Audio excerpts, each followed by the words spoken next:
this term in my neighborhood, that game recognized game.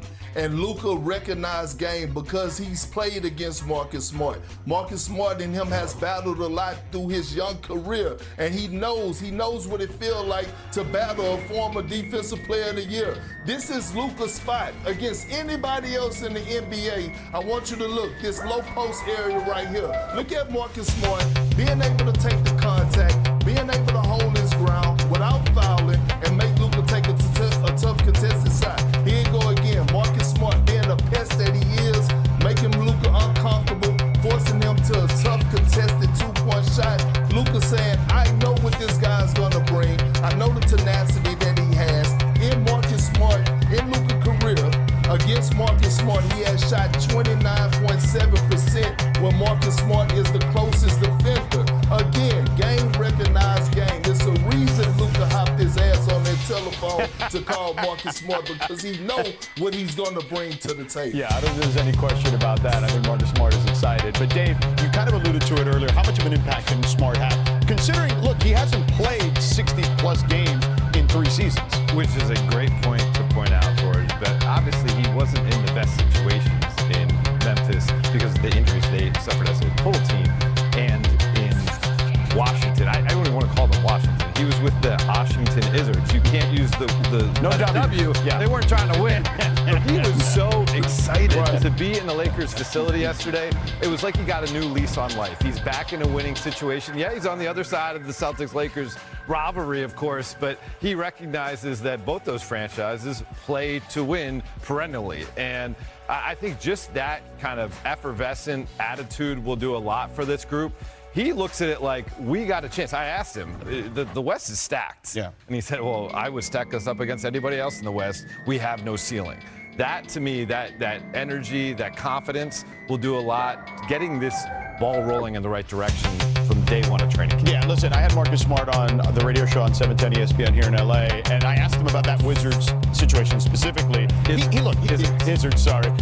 talked about the finger being a real issue, obviously, but I asked him, look, sometimes these teams in their situation, they want to play the young guys and make sure that those guys get some run. And he kind of laughed a little and says, yeah, you know, it's a different circumstance when you're playing on a team like that. So anyway, all right, Marcus Smart isn't the only guy to play for both the Celtics and the Lakers.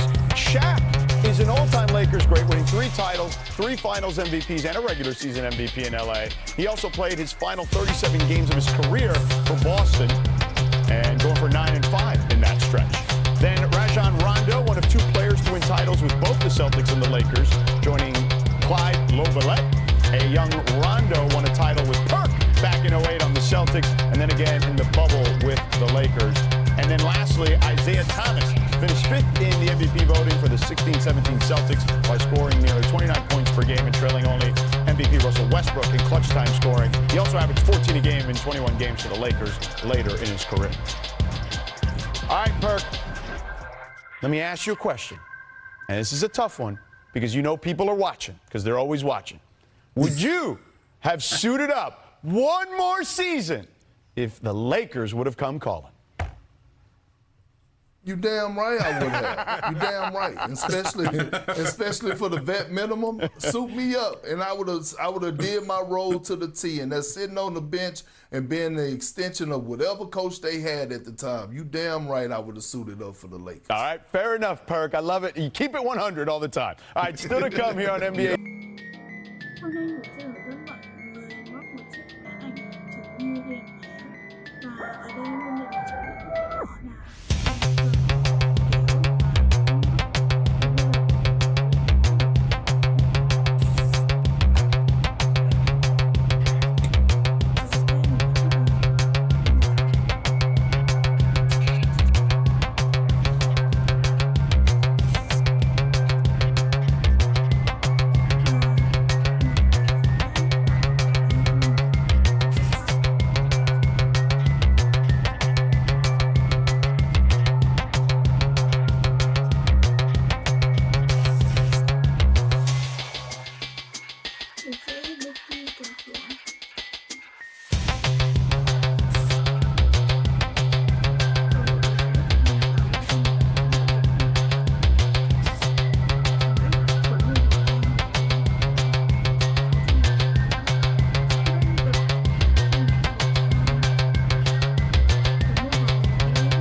đây cho mình mũi bình thứ 11 và mũi bình thứ 12.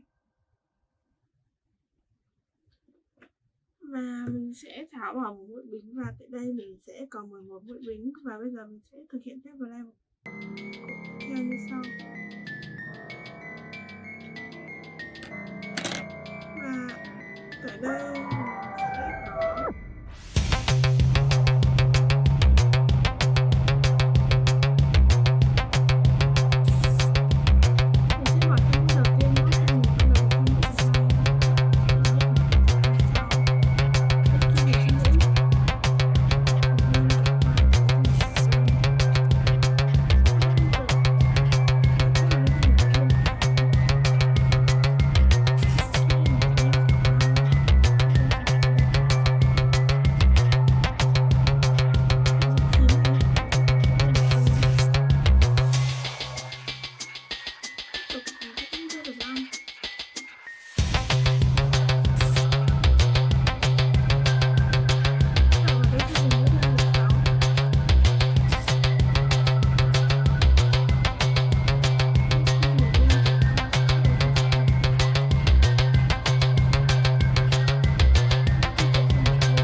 và tại đây mình đã thao tác được một nửa hàng và mọi người sẽ thực hành tiếp với cho mình một nửa hàng còn lại kế tiếp. Vậy trong mũi này mình sẽ có là một đơn.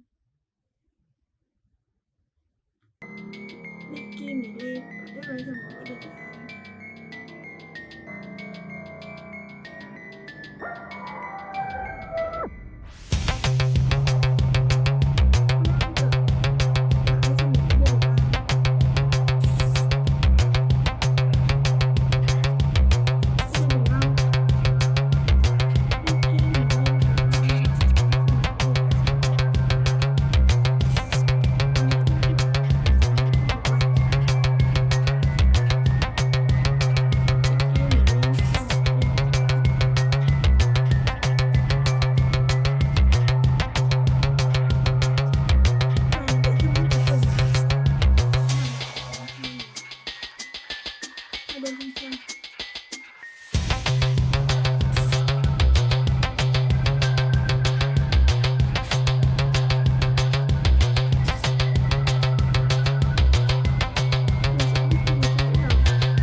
Và tại điểm kế bên cũng là lại tương tự tại đây.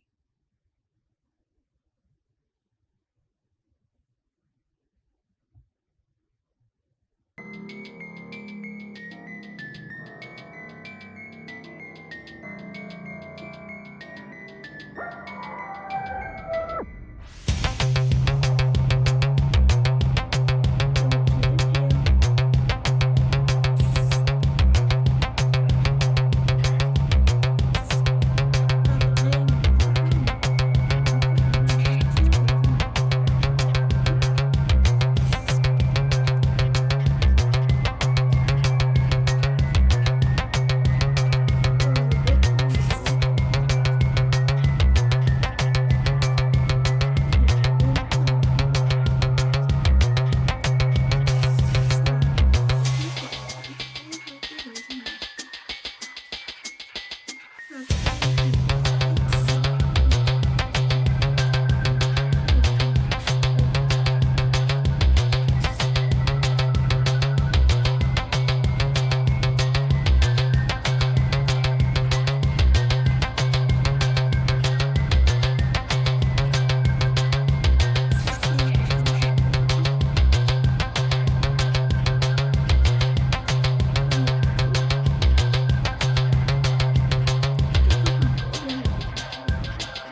vẫn sẽ là một đơn.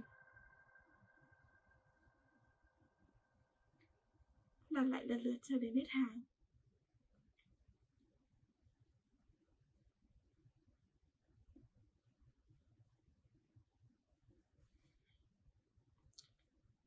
Và tại điểm kế bên cũng là lại tương tự.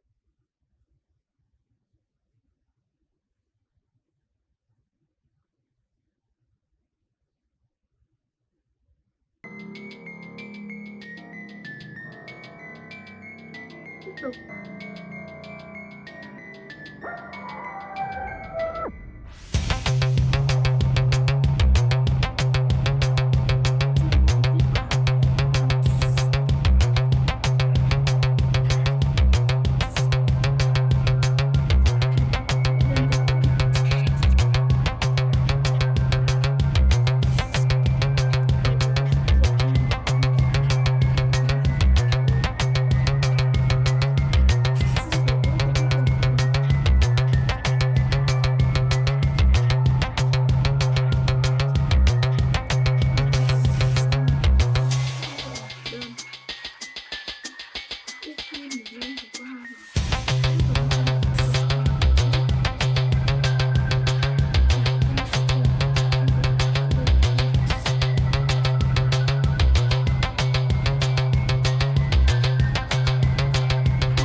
Khi vào trong mũi đầu.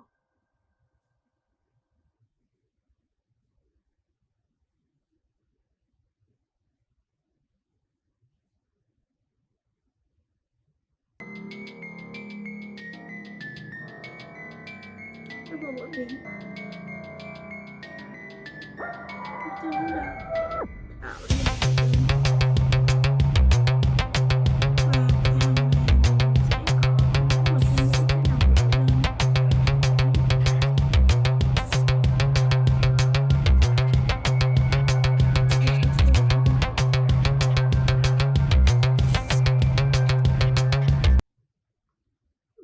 vị trí kế tiếp mình cũng sẽ đặt tương tự ở đây.